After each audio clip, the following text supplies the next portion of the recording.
Chapter 4 U.S. Army Intelligence Section Miss Report Date May 12, 1946 Title Report on the High Rice Bowl Hill Incident 1944 Document Number PTYX 722 8936 745 The following is a taped interview with Dr. Nazakawa, who ran into an internal machine clinic in Dash Town at the time of the incident. Materials related to the interview can be accessed using application number PTYXC 722 SQ12. Impressions of the interviewer Lieutenant Robert O'Connor. Dr. Nakazawa is big boned, dark skinned. He looks like a farm foreman than more than a doctor. He has a calm manner but is very brisk and concise and sees exactly what's on his mind. Behind his glasses, his eyes are very sharp, alert to look, and his memory seems reliable. That's correct. At 11 a.m. on November 7, 1944, I received a phone call from the assistant principal at the local elementary school. I used to be a school doctor or something close to it, so that's why they contacted me first. The assistant principal was terribly upset. He told me that the entire classroom had lost consciousness while going in an outing in the hills to pick for mushrooms. According to him, they were all totally unconscious. Only the teacher in charge had remained in consciousness.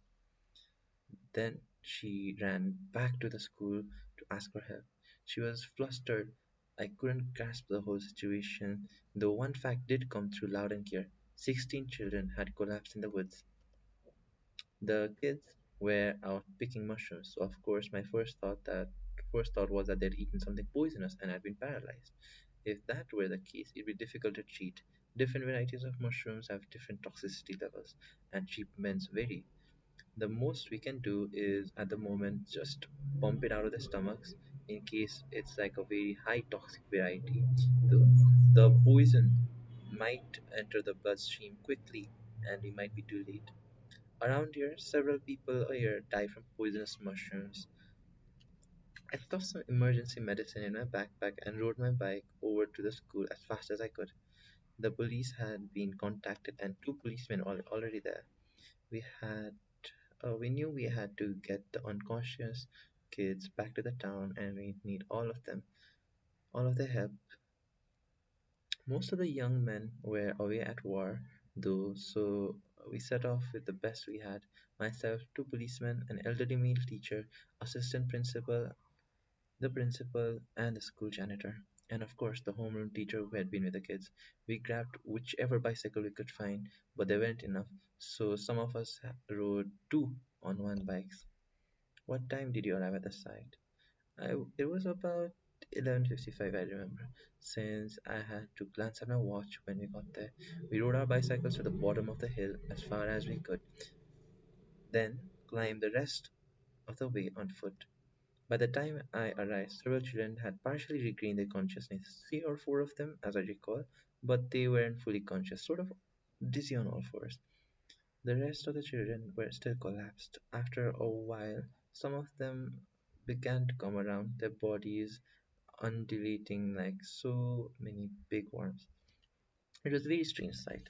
The children had collapsed in a very odd, flat, open space in the woods where it looked like all the trees had been neatly removed, with autumn sunlight shining down brightly, and here you had, in this spot, or at the edge of it, 16 elementary school children scattered about the prospect on the ground.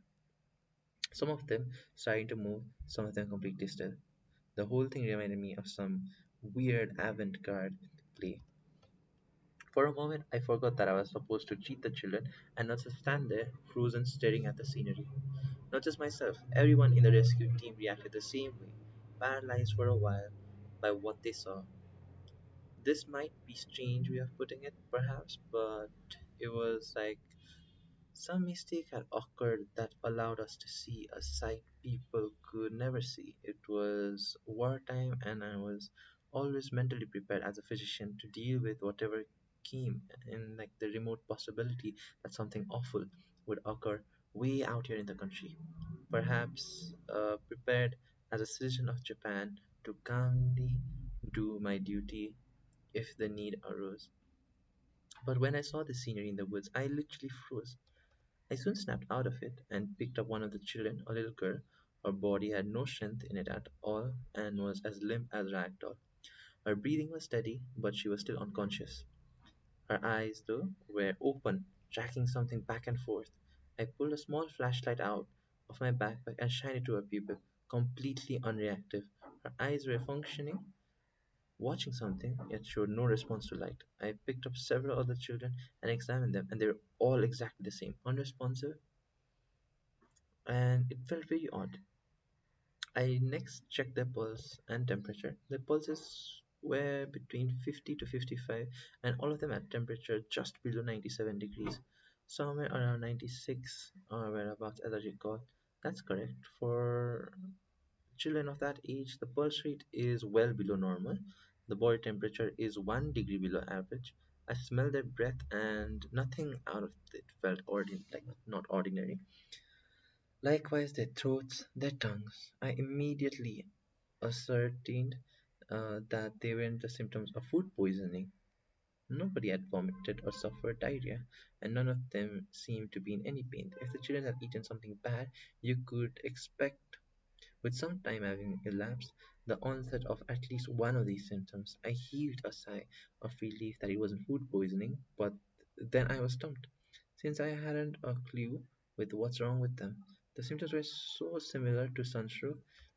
Kids often collapse in the summer. It's like contagious. Once one of them collapses, all of the others follow. But this was November, in cool woods no less. One or two getting sunstroke is a thing, but 16 children simultaneously coming down with it is out of questions. My next thought was some kind of poisonous gas or nerve gas, either naturally occurring or man made. But how in the world would gas appear in the middle of the woods in such a remote part of the country? I couldn't account for anything. Poison gas, though, would logically explain what I saw on that day. Everyone breathed it in, went unconscious, and collapsed on the spot. The Holmes teacher didn't collapse because the concentration of gas wasn't strong enough for an adult. When it came to treating children, I was totally lost. I'm just a small country doctor and no special expertise in poisonous gases, so I was out of my league. We were out in this remote town. I couldn't very well ring up a specialist. Very gradually, in fact, some of the children were getting better, and I figured that perhaps with time all of them would regain consciousness. So I know it's a very optimistic view, but at the time I couldn't think of anything else to do. So I suggested that we just let them lie there quietly for a while and see what's developed. Was there anything unusual in the air? I was concerned about that myself. So I took several deep breaths to see if I could detect any unusual odor, but it was just the ordinary smell of the woods and the hills. It was a bracing scent, the fragrance of the trees, nothing unusual about the plants, flowers, anything around there. Nothing had changed shape or seemed discolored. One by one, I examined the mushrooms that the children had picked, and there weren't many of them, which led me to conclude that they collapsed not long after they began picking them up. All of them were typical edible mushrooms. I have been a doctor here for some time and I'm quite familiar with the variety of them. Of course, to be on the safe side, I collected them all and took them back and had a specialist examine them, but as far as I could tell, they were all ordinary edible mushrooms. You said the unconscious children's eyes moved back and forth, but did you notice any unusual symptoms or reactions? For instance, the size of the pupil, the color of the whites of their eyes, and the frequency of their blinking? No. Other than their eyes moving back and forth like a searchlight, there was nothing out of the ordinary. All other functions were completely normal. The children were looking at something to put a finger on it. The children weren't looking at what we could see, but something we couldn't. It was like they were observing something rather than just looking at it.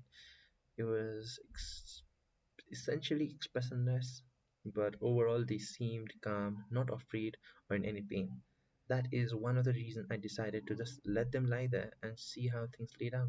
I decided if they are not in any pain, then just let them be for a while. Did anyone mention the idea that the children could have been cast? Yes, they did. But like me, they couldn't figure out how it was possible. I mean, no one had ever seen or heard of somebody going on a hike in the woods and ending up getting gassed. Then one of the people there, the assistant principal, I believe it was, said that it could have been the gas dropped by the Americans. They might have dropped a bomb with poisonous gas, he said. The homeroom teacher recalls seeing something like a B-29 in the sky just before they started up the hill, flying right overhead. That's it, everyone said. Some new poisonous gas that the Americans have developed. Rumors about the American developing a kind of bomb had even reached our neck of the wood. But why would the Americans drop their newest weapon in such an out of nowhere place?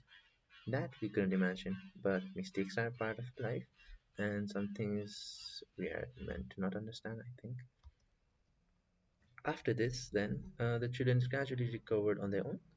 They did. I can't tell you how relieved I was. At the at first they started screaming around and then they sat up unsteadily, gradually regaining consciousness.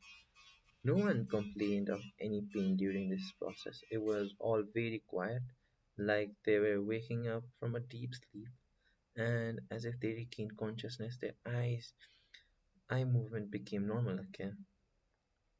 They showed normal reactions to light when I shined a flashlight in their eyes.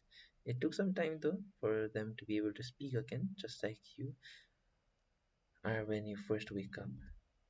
We asked each other children what happened, and they looked dumbfounded, like we were asking them something that they do not remember ever taking place. Going up the hill, starting to gather mushrooms, that's much that they could recall. Everything after that was total blank. They had no sense of any time passing between now and then, and they started gathering mushrooms. Then the curtain falls, and here they are lying on the ground surrounded by all the adults. The children couldn't figure out why we were all so upset, staring at them with the worried looks on our faces. They seemed more afraid of us than anything. Sadly, there was one child, a boy, who didn't regain consciousness. One of the child evacuated from Tokyo, Saruto Nakata, I believe his name was. A small, pale little boy was the only one who remained unconscious. He just lay there on the ground, his eyes moving back and forth. But he carried him back down the hill. The other children walked down like nothing happened. Other than this boy, Nakataka, none of the other children showed any symptoms later on, as far as any outward signs, at least. They displayed no unusual symptoms. No one complained of pain or discomfort. As soon as we got back to the school, I brought the children into a nurse room one by one and examined them, took their temperature, listened to their heart with a stethoscope, checked their vision. Whatever I was able to do at the time, I did. I had then solved some simple arithmetic problems, stand on one foot with their eyes closed, things like that. Physically, they were all fine. They didn't seem to be tired and had healthy appetites. They missed their lunch, so all of them were hungry. We gave them rice balls to eat and they gobbled them all up. A few days later, I stopped by the school to observe how the children were doing.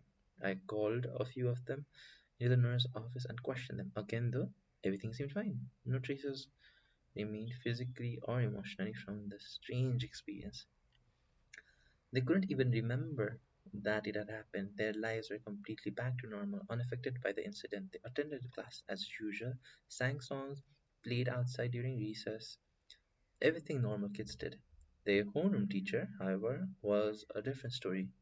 She still remained in shock. But that one boy, Nakataka, didn't regain consciousness. So the following day, he was taken to the University Hospital of Kofu. After that, he was transferred to a military hospital and never came back to the town again. I never heard what happened to him. This incident never made the newspaper. My guess is that the authorities decided it would only cause unrest, so they banned any mention of it.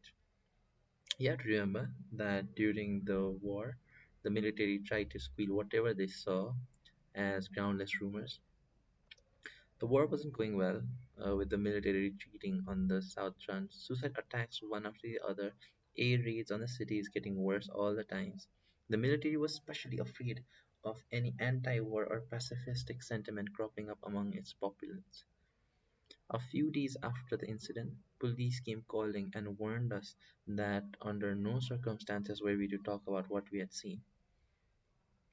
The whole thing was very odd, unpleasant affair. Even to this day, it feels like a weight has been pressing down on me.